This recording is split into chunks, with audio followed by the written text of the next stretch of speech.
Hello all. Where would you like to ride today? The countryside? How about the city?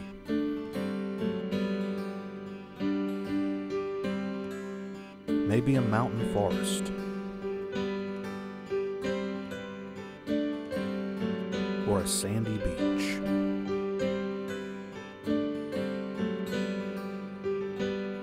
No matter how far away, or in our own backyard, I hope you'll ride along.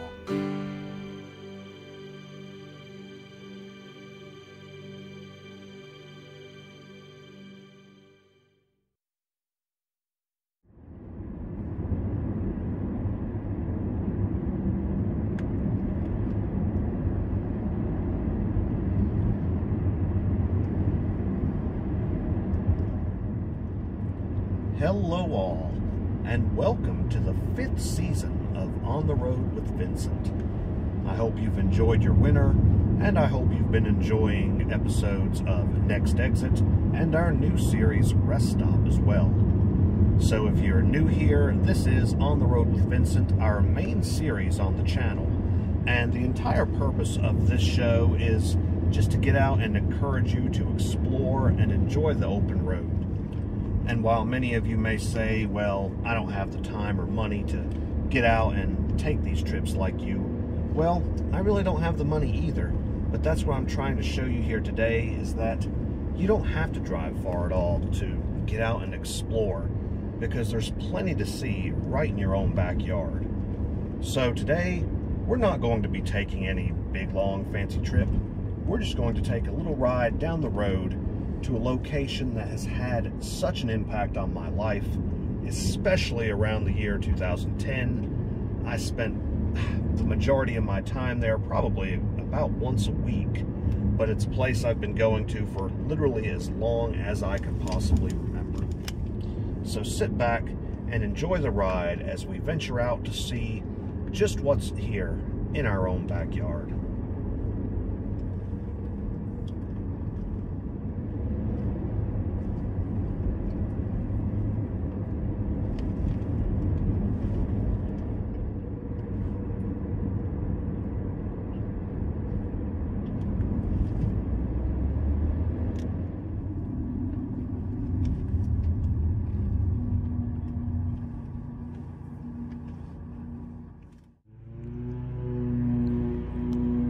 Now, before we get to our main destination for today, I just wanted to stop and show you all a little place here.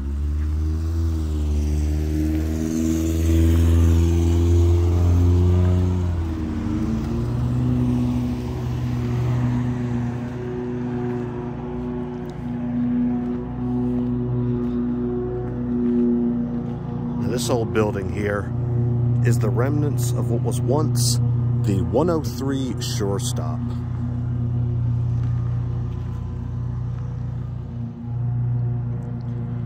Now, while it may not look like much now, just an old empty storefront, back in its heyday, this was some of the best food you could get in all of Claudville, and, you know, really for a good little ways without having to drive all the way to town.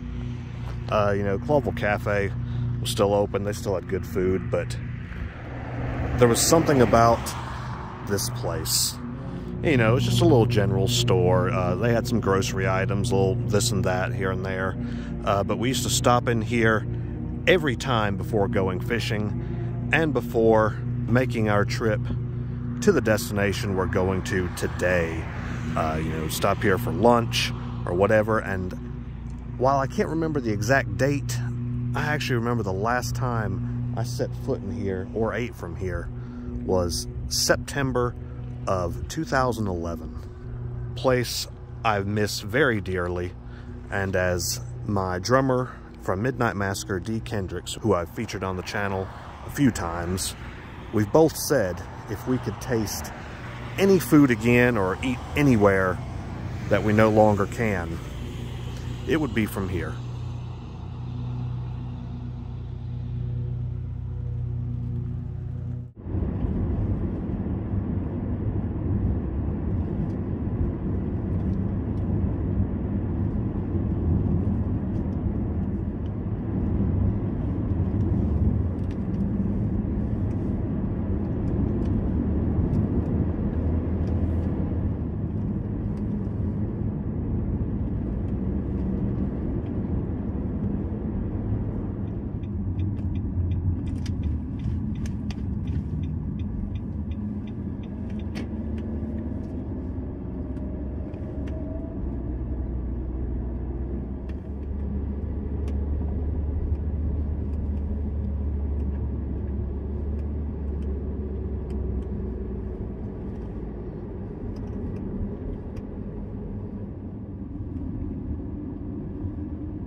welcome to Kibler Valley, Virginia. While it's really, just a small little community between Ararat and Claudville in Patrick County, this little area through here has had just such an impact on my life and really on my family as well. I've shown you some areas that my dad's side of the family grew up and, where they all came from, but this is where a lot of my mom's side came from, and at least my maternal grandfather's part of the family. Now, right along through here, though, just for all my spooky lovers out there, this area, somewhere in one of these little coves through here, back in the early part of the 20th century, lived a person known as the Kibler Witch. Now, if any of you are familiar with Appalachian folklore, this was one of the granny witches of Appalachia. Now, there's some kind of interesting little ghost stories about her. Apparently, the place she lived stayed haunted for years, if you believe that. But I used to love hearing these stories when I was a kid. My grandpa would tell me about her, and I do plan in the future to do a video of just a bunch of haunted locations, supposedly haunted locations at least, around here, and that will definitely be a story I cover in more detail.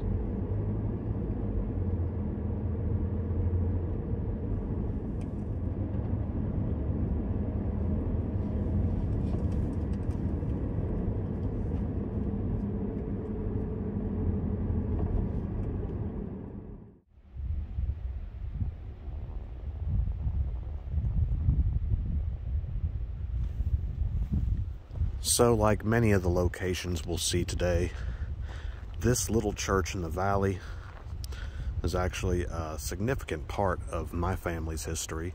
My grandpa and really all of his family came here up until his death.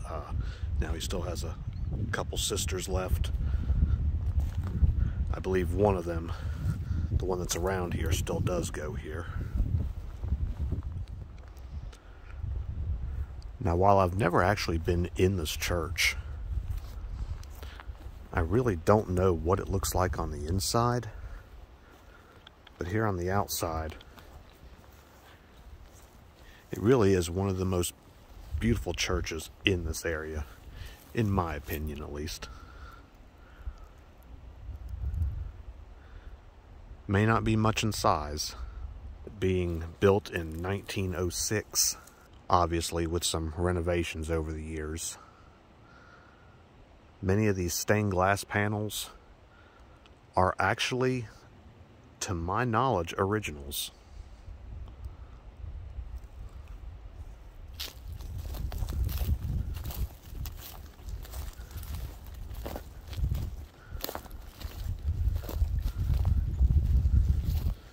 And while I've never actually known who owns this house or if it's even still lived in, I don't know, something about it I've always liked as well.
And while it seems that this wouldn't be on the road with Vincent without visiting some random cemetery, this one is not that random to me.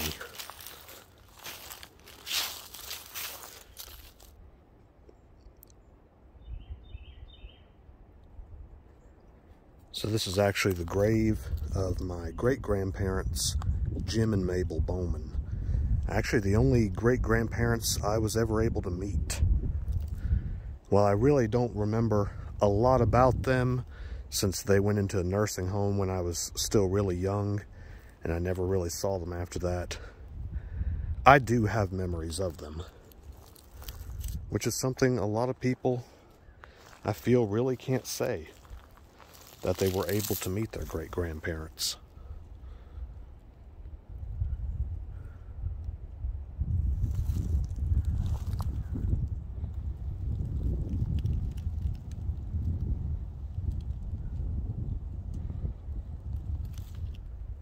Now, I don't know exactly how old this cemetery is. I assume it was made as the church's graveyard back at its opening. And while, you know, there are some newer stones here, like my great-grandparents, which are just over 20 years old now, as you can see, there are still some unmarked field stones in here as well.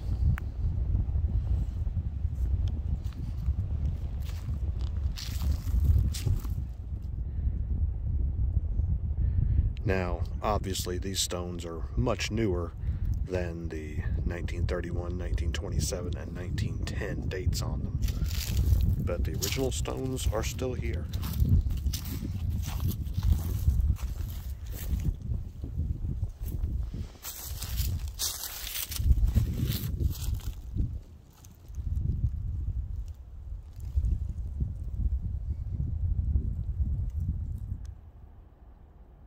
Now, believe it or not, once upon a time, a railroad actually came through here and ended in this valley.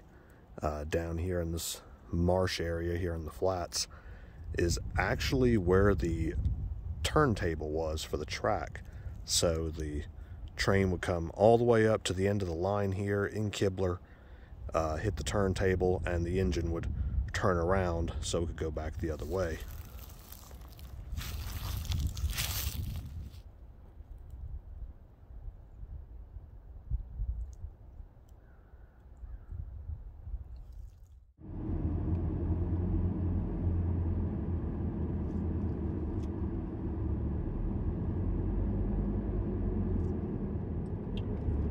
So just a little bit further up the road from the church, probably not even a quarter mile, is what remains of the old quote-unquote town of Kibler Valley.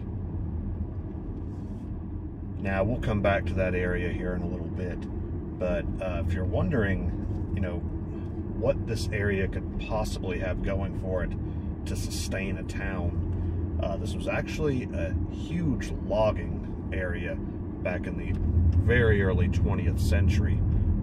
Actually, I believe where the name Kibler Valley comes from the logging company Kibler and Kate. Now, my grandpa used to tell me stories about back in the early days of the 20th century, there were an abundance of yellow poplar trees, or tulip trees, known to some, that would grow down here, and there was actually one tree that they cut a section of a log from that was, I want to say, about 9 feet across, because they had to weld two 6-foot crosscut saws together to be able to cut it down. And they brought that slice of the log to the World's Fair that year to display it. But after time, certain loggers got greedy and cut down all the young growth as well as the old growth, and there's really very few of them left in the valley. Occasionally you'll see a yellow poplar that's, you know, maybe about 20 years old or so, but they don't seed until they're about 30 years old, if I'm not mistaken. So overlogging can really make them go extinct in an area. But not long after the logging dried up and the railroad closed down, that's when the valley pretty much just went to what it is now. Just a little weekend getaway for fishermen as myself, kayakers, or really just people who love to get out and enjoy the beauty of the Appalachian nature.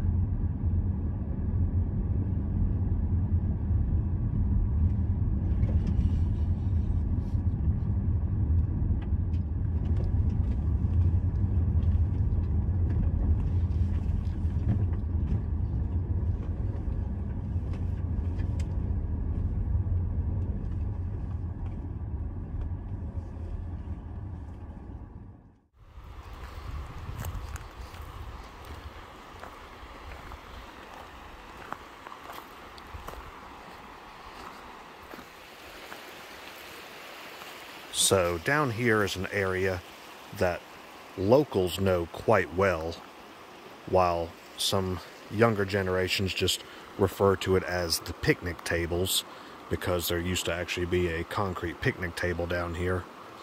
The older generation knows this as the Adams Hole. I believe taking its name from a man named Adams who drowned here. This is a spot I have come to thousands of times to fish, especially as a kid before, I really started wading out in the water because, standing here on dry land.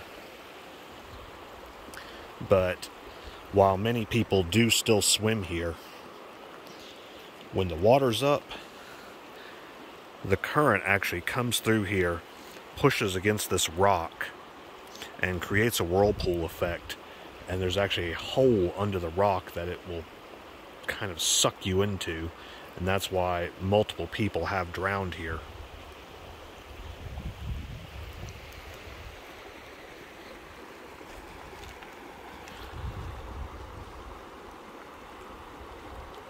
But nonetheless, still another beautiful spot here in Kibler Valley.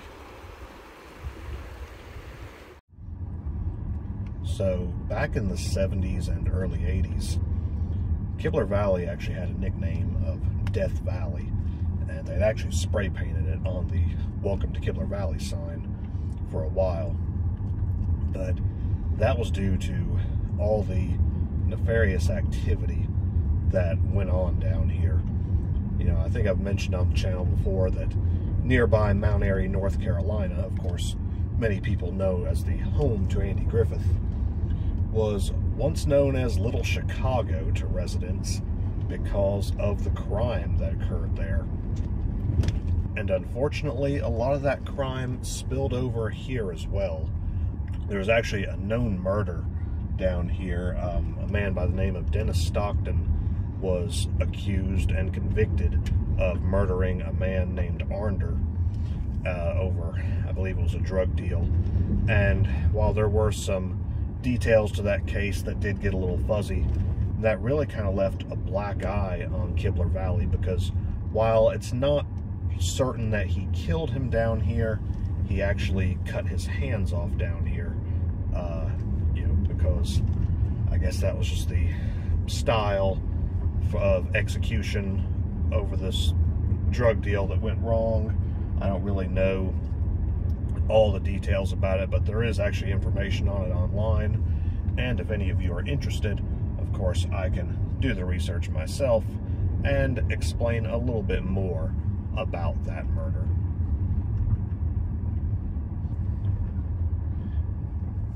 Now, coming up here on the right, just the other side of this little bridge, you'll see this little picnic shelter. So while it may not look like much besides just a picnic shelter, that was actually the location of Perfection in Decay's second show ever. Now, Perfection in Decay was the band that preceded Midnight Massacre with the bulk of the members. So every summer there is a little thing down here called the River Run, where kayakers will just race down the river. It's really much more boring than it sounds, unless you're in it, and I'm sure it's pretty fun then. But to sit and watch it, it's really just a day that a lot of drunks get together down here and party. But for whatever reason, Perfection Decay was asked to perform that year, And the first year, it actually went over pretty well. It was rainy out, so everyone went under the picnic shelter and enjoyed the show. The next year, people just weren't having it. No one really stuck around. I think some people were actually getting mad that the band was playing. So that was a little bit of a bust. But hey, 2 shows down here, I guess that's a lot more than anyone ever would have expected.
So while I don't dare come through here in the summertime, when the copperheads and rattlesnakes are out slithering, in the early spring, this is incredible fly fishing water.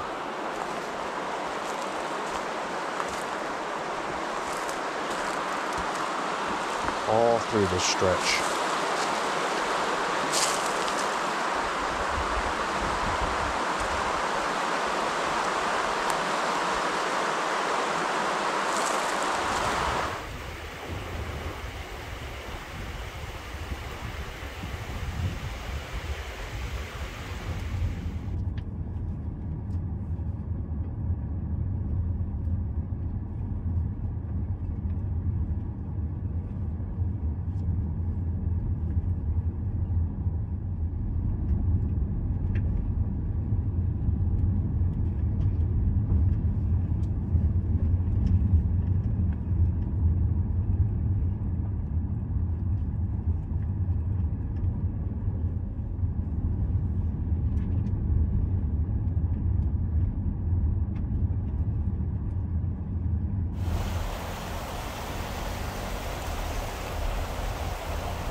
So this is all that remains of Kibler Community Park, which is really nothing anymore. It was actually at one time apparently a nice little place. There was a swimming area here. They'd made a pool in the ground. My grandpa, his siblings, my great-grandparents, and a lot of other people who lived down here actually came together and built this.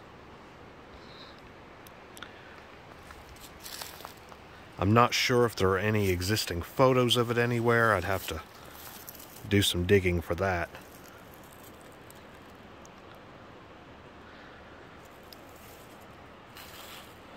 But for them to commemorate this plaque in 1950, it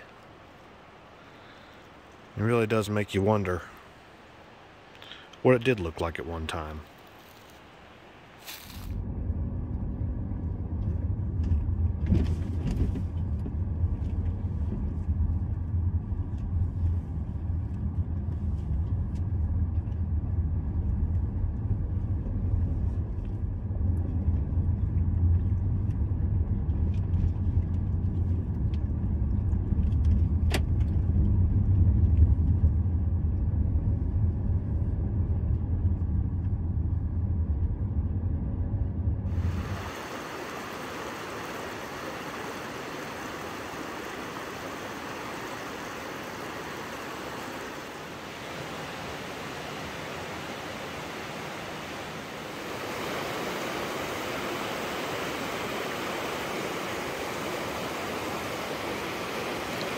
So while yet another incredible fishing spot in the spring and even in the fall and winter, this is another place I don't dare set foot in the summer, because on average anymore, if I come down here in the summertime, even just looking off that bridge, I can count at least 12 to 15 snakes.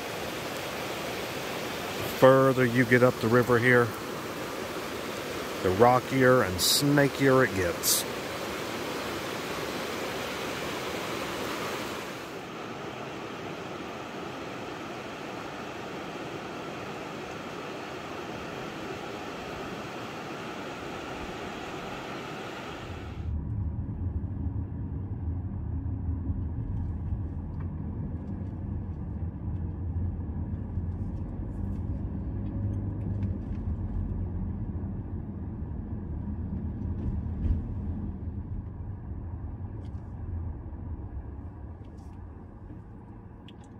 So we've now reached the end of the road, but our journey is not done yet. Now, would you look at that? By sheer magic, the gate is open and it's much sunnier out right now. Yeah, so day kind of got away from me yesterday. Didn't really think it would take me that long to film this, so you know, by the time we got down to the end here, the gates had already closed. It was getting dark on us. So I just decided to come back today to show you what lies at the end of the road.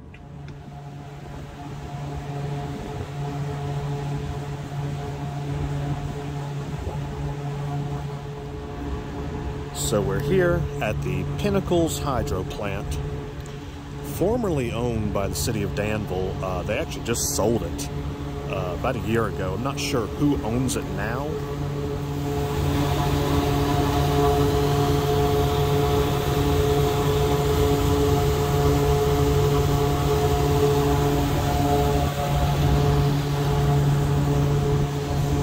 Yeah, this is technically the end of Kibler Valley. Past this point you need a permit, but we'll just walk here on the other side of this.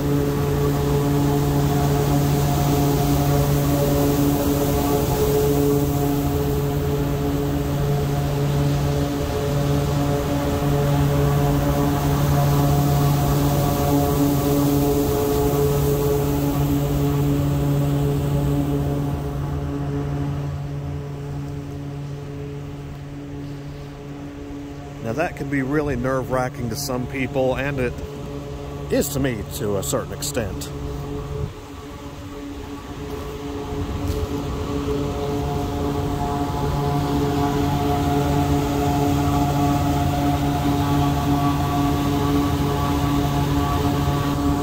But it's still just cool to see the spillway here.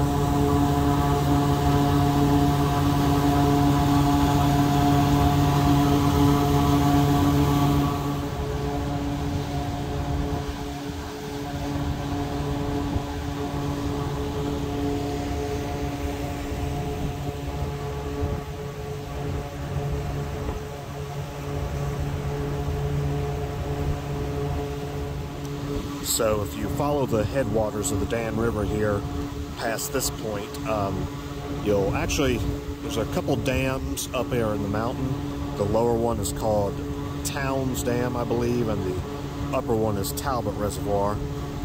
And if you noticed a big white tank at any point before we reached here on the side of the mountain, that's actually the surge tank for the dam.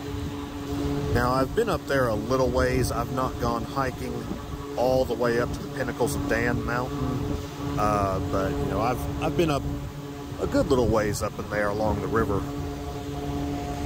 But all through here is excellent trout fishing waters.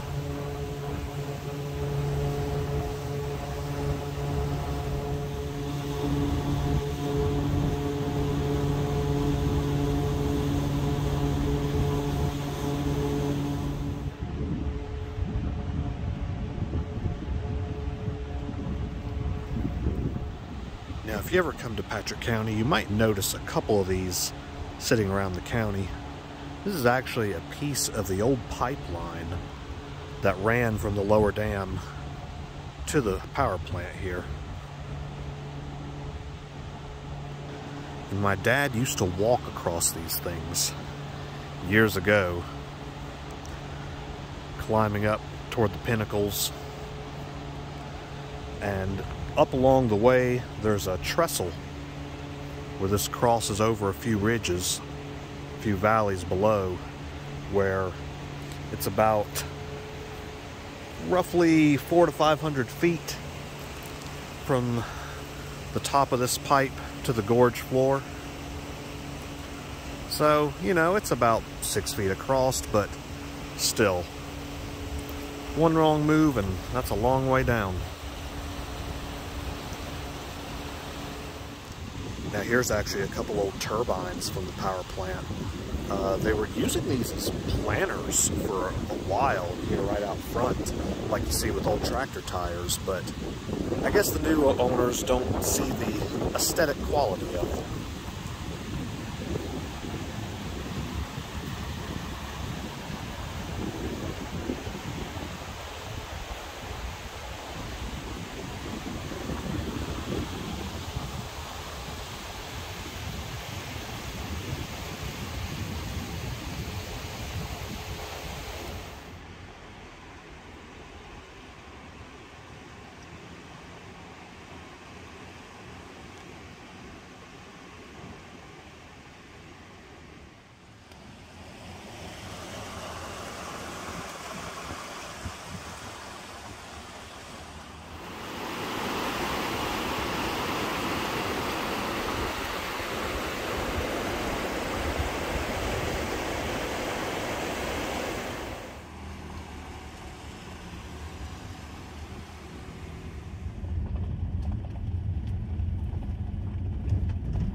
So as we're coming back up on the quote-unquote town of Kibler, or former town I should say, you know, you might be thinking, how big was this community at one point? Like, what all could it sustain? Well, it was big enough to support a school, a general store, and a little post office.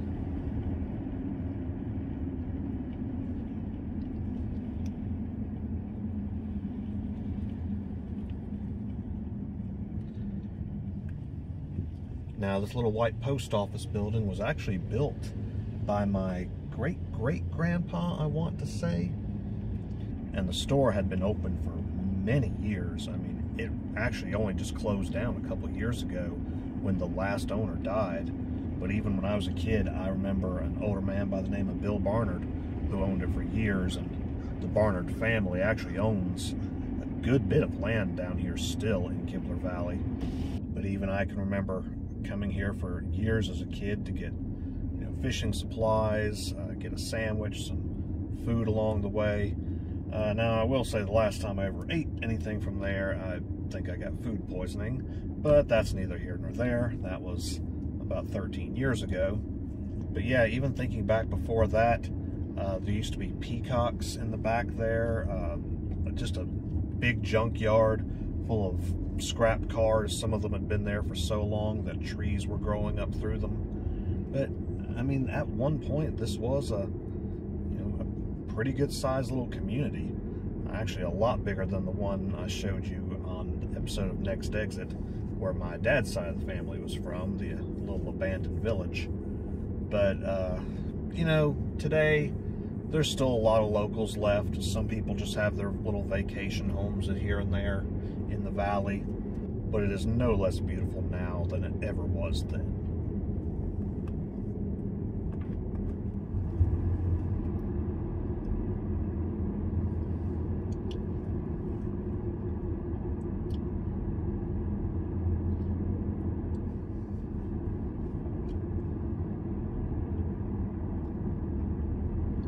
So as we're making our way back out of the valley, you may be wondering to yourself, as a teenager, age maybe 17, 18, back in 2010, besides fishing and hiking, why this place would have been so impactful on my life. And I guess the best answer to that is, I really don't know.